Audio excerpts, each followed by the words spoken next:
a movie I think you and I were both extremely excited to go to the theaters for, to finally consume. It got pushed back like many, many movies before. But it's Ghostbusters. Ghostbusters is finally here. Ghostbusters Afterlife is here.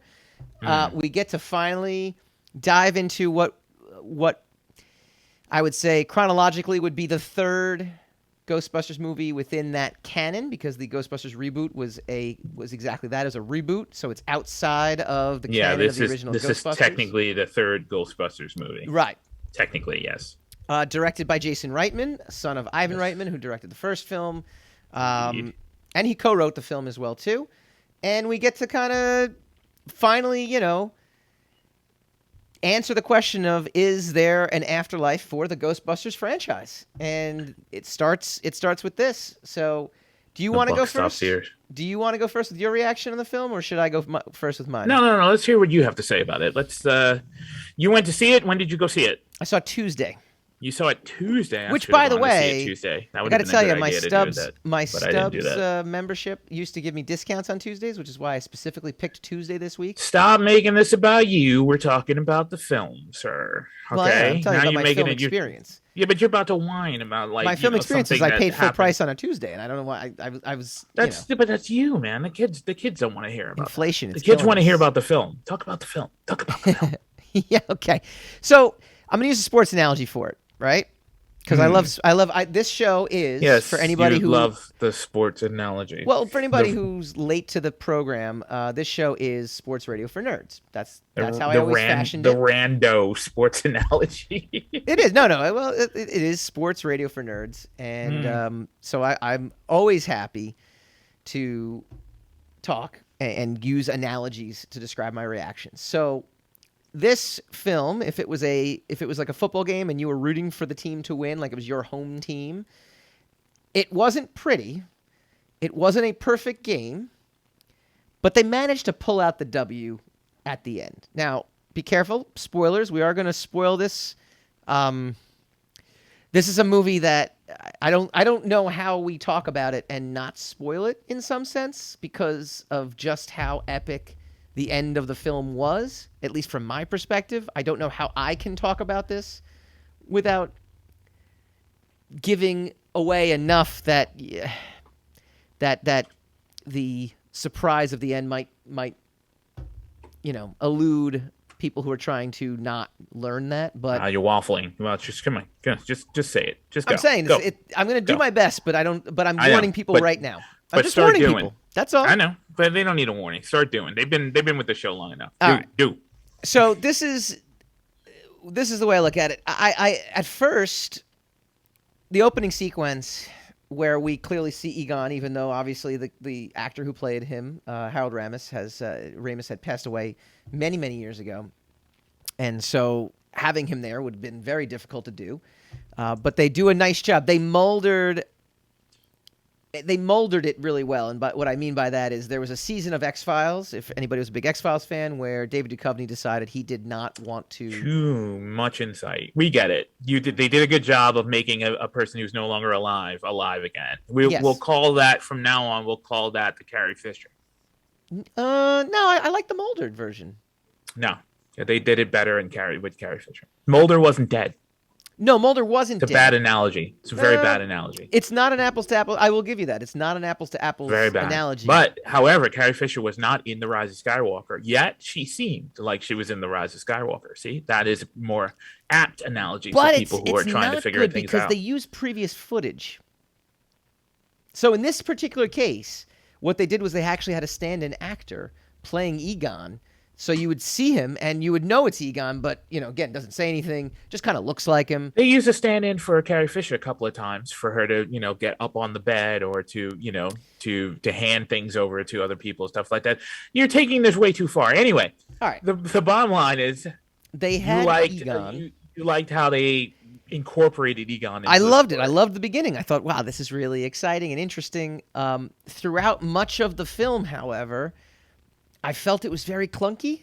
I'm watching this, so Egon's grandkids come over, and they inherit Egon's farm. They show up. First thing that caught me a little off guard was that Annie Potts was not the mother of the kids. They never really the timeline of Egon in 1984 and in 1989. He did not have kids either in 1989. Is a little off for me. So I'm kind of like wondering, well, how exactly, like, who's the mom? Like, how did he end up having kids? And then I know it's not really the most essential. Yeah, you're getting way caught up into the no, but it's minutia. something that I kind of thought to myself because they alluded to Egon and Annie Potts having, some sort of, potential, relationship. So I originally thought in the trailer. Yeah, but I mean, in the second one, she was after Rick Moranis. So I mean, that's a good point. Yeah, they all moved on. Point. You gotta keep up with the canon, man. That's a good point. Keep up with the canon. Yeah. All right. So at some point in post 1989, Egon got married, had a daughter. That daughter ended up having a terrible life because Egon abandoned them. It was a good setup, but then again, very clunky throughout. They were trying to introduce stuff in a way where if I had known about the Ghostbusters canon, I don't know how easily I would have comprehended it. And to the point where some of the characters to me, sometimes they come off a little too smart. Sometimes they come off a little too quippy, which again is one of those things that we just can't seem to elude ourselves from. These are nitty picks right there. I mean, like in general, like, okay, so this is what I'm feeling. This is how I'm feeling. But wouldn't you say that about any story, like that has like a piece of dialogue that didn't work here, or No, it wasn't just a piece of dialogue. It was the overall, like, that open, like, again, I love the opening sequence. A lot of stuff that filled in the middle of it though was just very clunky, very like, you're gonna have to define clunky. That's like, that's not like a technical term. What do you mean? It's clunky. That's not a technical term. Like, choppy. Choppy how, though? Well, it's choppy in the sense that, again, some of the characters didn't quite click. Some of the dialogue didn't quite land. There was a part in it when we were starting to reveal, who the bad guy was going to be, or who the bad ghost was going to, the big bad, for lack of a better term, was going to be, where I almost got a little Crystal Skull vibe to it, in the sense that it just really wasn't it wasn't really explained to the point where I'm like, wow, this is some Crystal Skull vibe is a bad thing. Yes. I imagine, right? Because yes. You're speaking my in biggest meta complaint now. about Crystal Skull, and not to get off too far of a tangent, was that the mystery aspect to it wasn't very fleshed out very well. So I had no stake in him finding those crystal skulls, because I didn't care about the Crystal Skull as a mysterious artifact. It was kind of ambiguous as to what would happen if they got to it. Whereas, with the Ark of the Covenant or the Holy Grail or even the Shankara stones, which is not a religious-based item necessarily, I felt like they did a really nice job of, kind of explaining the importance of the artifact. In this, just to use that kind of as an analogy, I didn't find that, it wasn't until they kind of bring back the Gozer, was it Evo Shandor, where I'm kind of like, oh, okay, that connects and that kind of like hits a dot. But at the same time, if you hadn't seen the first Ghostbusters, I don't know how I'd feel about it. I don't think they adequately explain stuff. So like I said, very clunky in the way they rolled out. Yeah, I mean, I get that, but you're like, are you analyzing it as a movie for someone who watched it, who has never seen a Ghostbusters movie? I'm just taking you for a ride. I'm just taking you for a ride on the Mike Dolce train of emotions as I was watching this film. Well, I mean, yeah, but I mean, like, I keep trying to get down to the bottom of how you felt about it. You're giving me like a bunch of, mumbo jumbo about if you had never seen Ghostbusters before. I mean, but it's irrelevant in your case because like you have seen it, right? So yeah, like, but I do try to think about it as storytelling, as just right. As how this is in terms of so then these concerns are unique to you then. These are not flaws in the story. These are unique to yourself. Then, of course, yes. Just in general. Yeah. Okay, I got you. Yeah. But this is the roller coaster I'm going on as I'm watching this. I know, but you're taking a while to do it. I don't know. You asked me a question. I'm going to give you a thorough answer. I know. You do realize You're not in the abrupt short replies yourself department. You realize that too, right? I know, and you always let me know, so I'm letting Okay. you know as Oh, you do. good. All right. Well, You that's know, good. just As in long as you general. let me know. That's good. Yeah, I'm here to try to let you know when you're not doing like a great job being brief. So by the end of it, just to be brief, Too late. the Way end too of late. it, the end of it though, it all did come together nicely. There was a big complaint that I read on the internet about the fan service in the reunion that takes place toward the end. But I dare anybody who loved the first Ghostbusters, which is, again, I think for so many of us who grew up in the 80s and 90s, uh, just a fixture in our movie-going experience, to not shed a tear when all four Ghostbusters reunite at the end. What I did love also, and I was saying, and I said this to myself as well too, my dad couldn't make the movie. Usually I go with my dad. Couldn't make it. It's Thanksgiving week. He had to help mom, cooking, which I don't know how that Superfluous. I don't know Get how back that to the happened this point. week, but Get managed back on to it. make it there. Don't cut me Get off back on here. it. This I'm is keeping you on this is track, man. I'm stuff keeping that you people want to honest. know about. No, they don't care about your turkey. They know, but they care if my dad Nobody went or cares. not. I went by myself, so I'm literally thinking this to myself at this point. I said, even if we do get the reunion, the way to handle a proper handoff is to make sure that the characters you introduced are integral in saving the day, and they managed to do that as well, where both Finn Wolfhard and I think McKenna Grace is the actress who plays Phoebe, who was outstanding, by the way. She was outstanding through the whole film. She manages to save the day. Finn Wolfhard manages to save the day. The mom, ends up contributing and saving the day and reconnecting. It was one of those things where, wow, they, bad game all around, got it together in the fourth quarter, won the game. Wow. Okay. Won the game. I say good movie. I say heartwarming.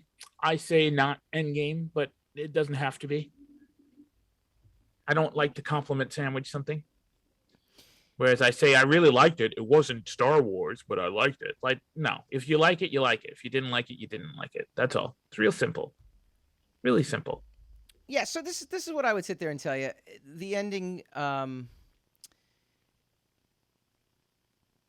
made me very emotional. Only, regardless of whether or not I saw the first film, I think it what they were able to do, bringing back Egon at the end, made for something that was. I don't know, just it really hit. Like I definitely got emotional in the theater watching it. So, and I think That's also all what that they matters. managed to do is what the initial 2016 Ghostbusters didn't do, which was to reboot, but not only did they acknowledge the past, they significantly acknowledged the past. As I said previously, I think they managed respected it. They managed to do it without destroying the other two movies, without damaging the other two movies. Yep. Which is really cool. Yep. And that's or the cartoon, which yes. is important. Well, that's the thing. Part of canon. That's what they were able to kind of accomplish with this film. I liked all the little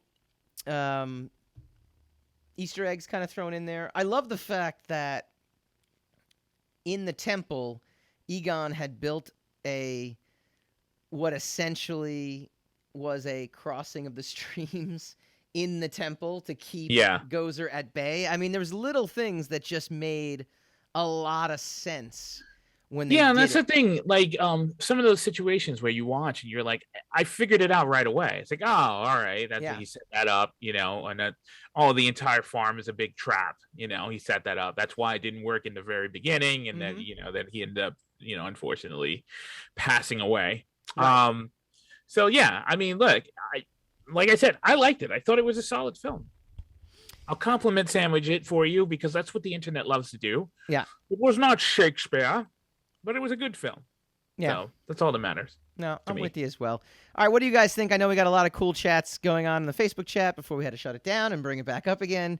What did you guys think? I know Alicia Davis was, she was in tears. She was crying. She liked the. Yeah, that was well done. It was really well done. I think it was great that they didn't try to do a little comedy routine with it. They let the moment rest, as a sentimental moment. They let it like be unabashedly sentimental. Yeah. And without any makeup on. And then they float away.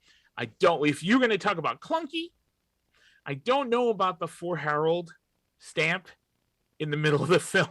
Because I think that's gilding the lily a little bit. I think we all knew it was For Harold. But yes. Okay. Yes. It's fine. I don't disagree with that. Like right in the middle of the screen. It's like, oh my God. Like, you think? I don't know what the end credits sequence was all about either. The Bill Murray one was just kind of funny, and it was nice to get Sigourney Weaver back in. I'm not talking about that one. I'm talking about the Ernie Hudson one at the end. Yeah, I think it's just establishing that he was, that he's the one who bought the firehouse. And that he's just going to fix it up. He brought the Ecto one back, and in the next movie, Finn Wolfhard and McKenna, what's her name, they're all gonna move to New York and be the premier Ghostbusters, I suppose. I don't know. Here's the thing, though, right? I mean, Ray Stantz said they turned it into a Starbucks. Clearly, they did not turn it into a Starbucks.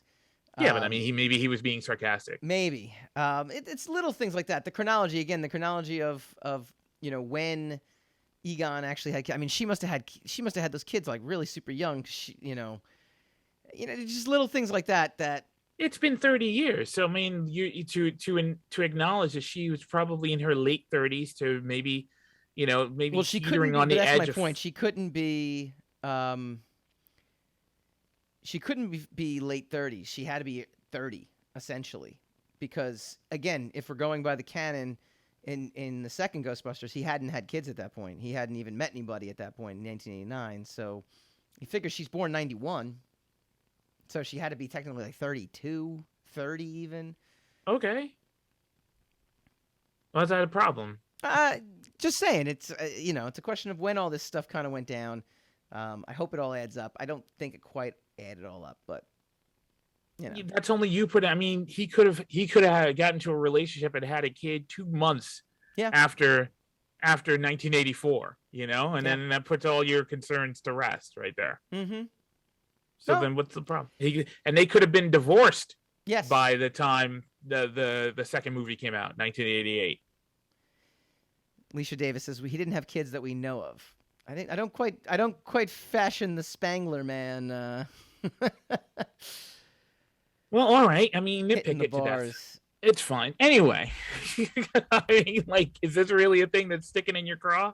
There were little things. Yeah, no, of course. I'm gonna think about these kind of things. I'm gonna put. We don't need to know. Right. We don't need to know about them. Though. When we come back, we're gonna dive into the Netflix hit Arcane, but we're gonna do it as a rogue rage, because this one's a positive rage. When we come back.